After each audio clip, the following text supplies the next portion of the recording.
নিশ্চিতভাৱে সদৌ অসম ছাত্ৰ সন্থাৰ কেন্দ্ৰীয় শ্বহীদ দিৱস এবাৰ আমি কলিয়াবৰ কেন্দ্ৰীয় ছাত্ৰ সন্থা সদৌ নগাঁও জিলা ছাত্ৰ সন্থাৰ কলিয়াবৰবাসী ৰাইজৰ আতিথ্যত আমি অনুষ্ঠিত কৰিবলৈ আগবাঢ়িছোঁ। আজি মাংগলিক কাৰ্যসূচী লাইখুটা স্থাপন অনুষ্ঠান কলিয়াবৰবাসী ৰাইজ আৰু অভ্যৰ্থনা সমিতি নগাঁও জিলা ছাত্ৰ সন্থা আমি সকলোৱে একত্ৰিতভাৱে কৰিছোঁ আৰু সদৌ অসম ছাত্ৰ সন্থাৰ কেন্দ্ৰীয় নেতৃবৰ্গক আন্তৰিক ধন্যবাদ আৰু কৃতজ্ঞতা জনাইছোঁ কলিয়াবৰত এই কেন্দ্ৰীয় শ্বহীদ দিৱসটি অনুষ্ঠিত কৰিবলৈ দিয়াৰ বাবে। শ্বহীদ খৰ্গেশ্বৰ তালুকদাৰৰ মৃত্যুৰ দিনটোত অস্তিত্ব ৰক্ষা আন্দোলনৰ 860গৰাকী শ্বহীদলৈ আজিৰ এই গান্ধী খেলপথাৰ স্থলীৰ পৰাই আন্তৰিক শ্ৰদ্ধা আৰু প্ৰণিপাত জনাইছোঁ।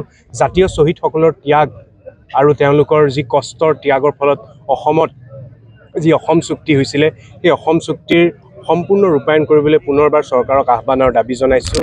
আমাৰ কলিয়াবৰৰ ৰাইজৰ যি আতিথ্য মৰমেৰে প্ৰায় 10,000ৰো অধিক প্ৰতিনিধি আমাৰ ইয়াত ৰাইজ উপস্থিত হ'ব।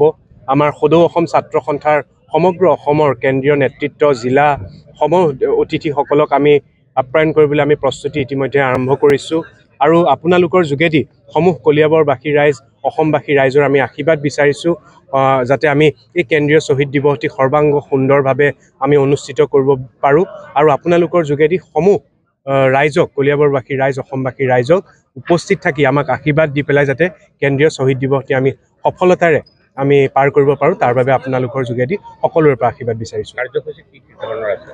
আমাৰ কেন্দ্ৰীয় শ্বহীদ দিনজোৰা কাৰ্যসূচী অনুষ্ঠিত হ'ব।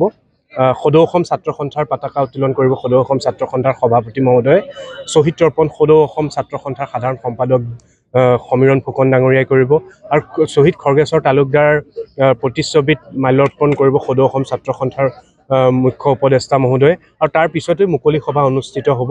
অসমৰ বিভিন্ন প্ৰান্তৰ পৰা কেন্দ্ৰীয় নেতৃত্ব আহিব আৰু এখন স্মৃতি গ্ৰন্থ আমি যুগুত কৰিছোঁ, স্মৃতি গ্ৰন্থখন প্ৰকাশ পাব আৰু এনেধৰণে আৰু সন্ধ্যালৈ আমি সত্ৰীয়া সংস্কৃতিৰ অনুষ্ঠান কৰিবলৈ আগবাঢ়িছোঁ। গতিকে এনেধৰণে গোটেই দিনজোৰা কাৰ্যসূচীৰে এই কাৰ্যসূচীটো অনুষ্ঠিত কৰাৰ বাবে আমি যো-জা কৰিছোঁ। গতিকে এই সমগ্ৰ কাৰ্যসূচীত সকলোৰে উপস্থিতি আৰু সহায় সহযোগিতা আমি আন্তৰিকতাৰে কামনা কৰিছোঁ।